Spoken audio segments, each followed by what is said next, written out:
आज हम एक और नई रिएक्शन लेके आए हैं जो आपके अल्कोहल फिनोल और ईथर वाले चैप्टर में से है, जिसका नाम कोल्ब्स रिएक्शन है।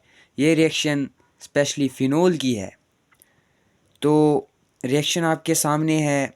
जैसे कि मैंने एक फिनोल लिया है, उसकी रिएक्शन NaOH के साथ करवाई है, फिर एक स्टेप में CO2 लिया है और लास्ट में एसिडिफिकेशन करवाई है और लास्ट में हमारे पास प्रोडक्ट बना है सैलिसिलिक एसिड।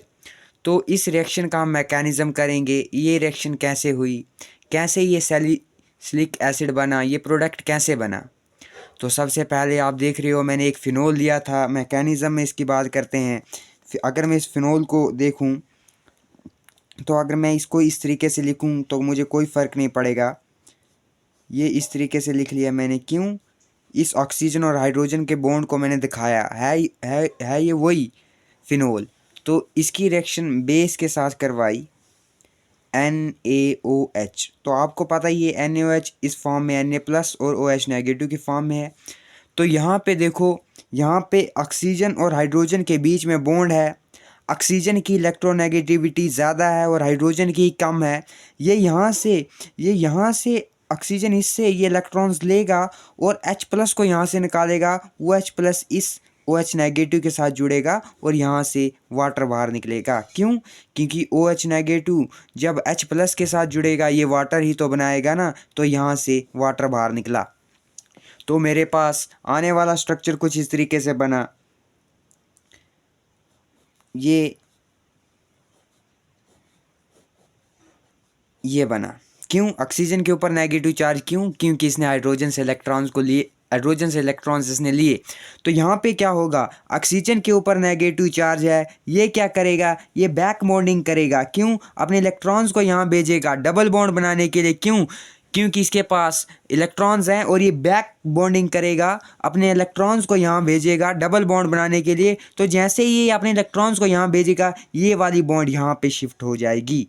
अगर ये यहाँ बैक बॉन्डिंग करेगा तो यहाँ से ये वाली बॉन्ड यहाँ शिफ्ट होगी। तो आने वाला स्ट्रक्चर कुछ इस तरीके से बनेगा। क्यों? अब इसके बीच में डबल बॉन्ड। क्यों? इसने बैक बॉन्डिंग की और स्ट्रक्चर कुछ इस तरीके से बनेगा। इसके ऊपर नेगेटिव चार्ज। क्यों? क्योंकि यहाँ से देखो ना, ये वाली बॉन्ड यहाँ पे शिफ्ट हुई तो यहाँ पे नेगेटिव चार्ज आएगा। तो यहाँ देखो ना, मैंने पहले स्टेप में आपको बोला था बेस के साथ रिएक्शन करवानी है। अब CO2 आएगा। अगर मैं इस CO2 को ओपन करने की कोशिश करूँ, इसका स्ट्रक्चर ड्रा करूँ, तो ये कुछ इस तरीके से है। यही है ना CO2 का स्ट्रक्चर। और याद रखना, ये जो CO2 है ये एसिडिक इन नेचर होता है। यहाँ देखो ना, यहाँ कार्बन इस ऑक्सीजन के साथ भी डबल बॉन्ड बना के है, इस ऑक्सीजन के साथ भी डबल बॉन्ड बना के है। और हमें ये पता है ऑक्सीजन की इलेक्ट्रोनेगेटिविटी ज़्यादा है। ये यहाँ से कोई एक पाई बॉन्ड ऑक्सीजन लेगा, यहाँ से ये वाला ऑक्सीजन इस कार्बन से पाई बॉन्ड को तोड़ेगा, पाई इलेक्ट्रॉन्स को लेगा। तो यहाँ पे आप CO2 इस तरीके से दिखा सकते हो। क्यों? क्योंकि CO2 के साथ रिएक्शन करवाई। और अगर जैसे ही ये ऑक्सीजन यहाँ इस पाई बॉन्ड को ऊपर खींचेगा तो यहाँ पे तो पाई बॉन्ड को ऊपर खींचेगा तो इस कार्बन के ऊपर पार्शियल पॉजिटिव चार्ज डेवलप होगा। क्यों? क्योंकि यहाँ से देखो ना, ऑक्सीजन इस कार्बन से पाई इलेक्ट्रॉन्स ले रहा है। तो जैसे ही इस कार्बन के ऊपर पार्शियल पॉजिटिव चार्ज डेवलप होगा, ये नेगेटिव चार्ज जैसे ही पार्शियल पॉजिटिव चार्ज को देखेगा, ये जल्दी जल्दी इस पर अटैक करेगा और तो ये इसके साथ जुड़ जाएगा। तो स्ट्रक्चर कुछ इस तरीके से बनेगा।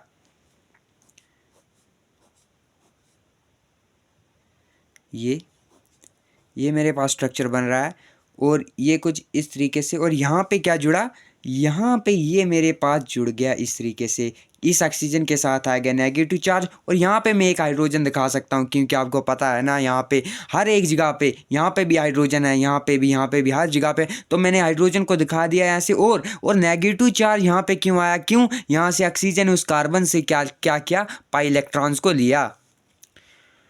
तो याद रखना, यहाँ पे क्या होगा, यहाँ पे याद रखना, ये हाइड्रोजन क्या करेगा, ये हाइड्रोजन यहाँ से निकलेगा, ये हाइड्रोजन यहाँ से निकलेगा और ये वाले इलेक्ट्रॉन्स को यहीं पे छोड़ेगा। तो यहाँ पे ये डबल बॉन्ड हो जाएगी। क्यों? अगर यहाँ से ये हाइड्रोजन यहाँ से निकलेगा तो यहाँ पे ये इलेक्ट्रॉन्स को यहीं पे छोड़ेगा, तो यहाँ डबल बॉन्ड बनेगा। क्यों हाइड्रोजन यहाँ पे इलेक्ट्रॉन्स को छोड़ेगा? क्योंकि ये एरोमेटिसिटी को पूरी करने के लिए यहाँ पे इलेक्ट्रॉन्स को छोड़ेगा। और यहाँ से जैसे ही ये वाले इलेक्ट्रॉन्स यहाँ पे छोड़ेगा, यहाँ पे डबल बॉन्ड बनेगा, तो यहाँ से ये वाला पाई बॉन्ड ऊपर शिफ्ट होगा और अब इसके ऊपर नेगेटिव चार्ज आएगा इस ऑक्सीजन के ऊपर। क्यों? क्योंकि हाइड्रोजन इलेक्ट्रॉन्स को छोड़ा, यहाँ डबल बॉन्ड आया, जैसे यहाँ पे डबल बॉन्ड बनेगा तो ये वाली बॉन्ड ऊपर शिफ्ट हो जाएगी और यहाँ से जो H+ निकलेगा वो जल्दी जल्दी जाएगा, इस नेगेटिव चार्ज के साथ जुड़ जाएगा।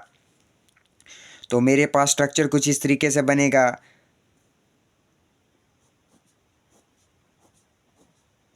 अब यहाँ पे डबल बॉन्ड आएगा, यहाँ पे और ये कुछ इस तरीके से होगा।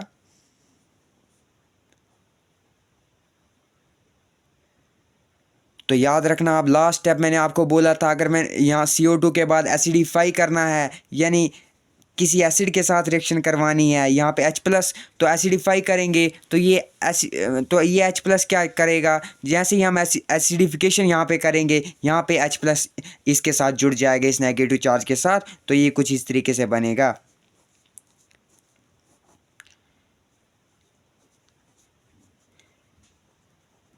ये मैंने यहाँ देखो ना COOH, तो इसको मैंने इस तरीके से लिख लिया COOH। बात एक ही है, ये भी वही है COOH और ये भी वही है COOH। और यहाँ ये H+ यहाँ पे गया, यहाँ जैसे ही मैं एसिडिफिकेशन करूँगा H+ यहाँ से निकलेगा, वो इस नेगेटिव चार्ज के साथ जुड़ जाएगा और बना ना मेरे पास वही प्रोडक्ट जो आपने स्टार्टिंग में देखा था, सैलिसिलिक एसिड। यहाँ देखो, ये वही वाला प्रोडक्ट बनाना मेरे पास, सैलिसिलिक एसिड। और ये थी हमारे पास रिएक्शन, कोल्ब्स रिएक्शन, जो फिनोल की रिएक्शन है, बहुत इंपॉर्टेंट है।